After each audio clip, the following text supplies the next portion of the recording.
सकती है। उन्होंने सोचा मास्टरों का इलाज कैसे करा जाए। मास्टरों का इलाज करने के लिए, शिक्षकों का इलाज करने के लिए शिक्षा मित्र पैदा कर दिए।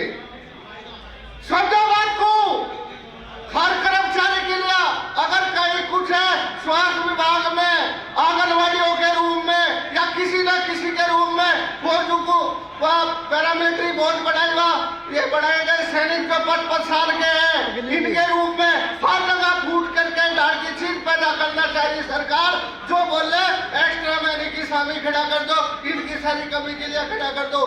सच कह रहा है ये, जब एक घर में 2 डाल के आदमी रह के विरोध होगा, खड़ा करके घर में ही विरोध हो रहा। सच्ची बात ये है। बात यह है, उन्होंने बांट दिए, पुलिस की भर्ती वगैरह थी, फौज वगैरह थी, उनमें भी वे भी दुखी है। ये होमगार्ड के लिए फॉर्म भरवाए जा रहे। कभी मन छोटे से थे, चुनाव होमगार्ड के फॉर्म नहीं भरे जाते, वही ले ले जाते, उनमें भी कह रहे बोलने की क्षमता ना हो। यानी यह जो है सरकार पूंजीपतियों की सोच पे चल रही है। दोस्तों, मैं ये बता रहा हूँ, अटेवा की लड़ाई में अंगड़ाई ले रहे हैं, परंतु यहाँ बैठे लोग भी जिम्मेदार हैं। कुछ लोग कैसे जिम्मेदार है मैं बताऊंगा। जिस दिन चुनाव की डेट आती है उस दिन दिमाग से सब भूल जाते हैं। भूल जाओ, अरे तुम आकलन करो मेरे दोस्तों। अगर आप 2% कर्मचारी भी है, 2% कर्मचारी के घर में 5 आदमी रहते हैं, 10% हो गए और 10 आप कर देते हो, 20% लोग तो जब लगे सरकार का तख्ता बदल देते हैं। 5 से 20 साल पहले, 25 साल पहले शिक्षकों की वह ताकत थी।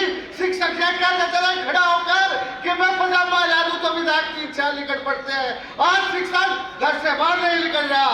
क्या है दिक्कत? क्या है? कुछ क्रांतिकारी तो पैदा हो गए, कुछ कर्मचारी लग गए, कुछ काम बहुत जोड़ रहा है। अभी संघर्ष का टाइम है, संघर्ष करना पड़ेगा।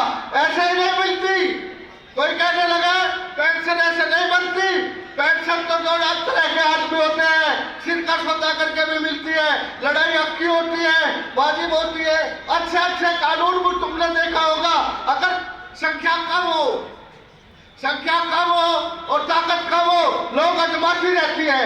2 बराबर के योद्धा जब भिड़ते हैं जहां लोगों से, 2 बराबर के योद्धा जब भिड़ते हैं तो सबसे ज्यादा क्या चलता है उनके आगे चलता है पेशेंट। जो वो सोचता है, वो तो सोचता है यू हार जा, ये सोचता है ये हार जा।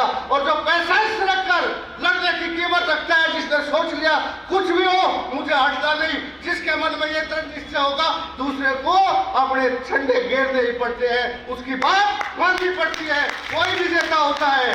इंदिरा गांधी जी की बात, ये इंदिरा भवन के बाद से मुझे एक बात याद आ गई। देखो दोस्तों, ये तो पेंशन के बारे में बहुत बात बतावेगी। जब हिंद केसरी महावीर बली जो है, जो कुश्ती हो रही थी, तो सतपाल सिंह जो तुमने सुना होगा हिंद केसरी रहा, इस इंदिरा गांधी जी की बात बताऊंगा। जब उसकी कुश्ती हो रही थी तो सतपाल सिंह विदेश में जाके कजाकिस्तान के पहलवान से हमारी कुश्ती थी, पाकिस्तान और सब और अमेरिका, ये जो से ब्राजील इनके पहलवानों को हम पास कर चुके थे। फाइनल की कुश्ती थी। उस फाइनल को कुश्ती के देखने के लिए, उसका बढ़ाने के लिए, मान बढ़ाने के लिए हेलीकॉप्टर से कुश्ती देखने पहुंच गई। और कुश्ती देखने जब पहुंच गई, ध्यान लगाकर सुन लो गौर से, जज्बा कहां से पैदा होता है। सतपाल पहलवान खड़े के चारों ओर घूम रहा था, दंड मार रहा था, बैठक मार रहा था। इंदिरा गांधी बोली मुझे 2 मिनट 1 सेकंड सतपाल से मिला दो। सतपाल से मिला और सतपाल से गोली बदली। उस इंदिरा गांधी ने जिसके प्रांगण में बैठे और बरकतू बोली काल में भारत की सारी जनता टेलीविजन पर बैठा सतपाल तुझे देख ली। देश तेरे हवाले है, मैं तेरी कुश्ती देखने आई, तू आज देश जीता है, इसे विजेता बना।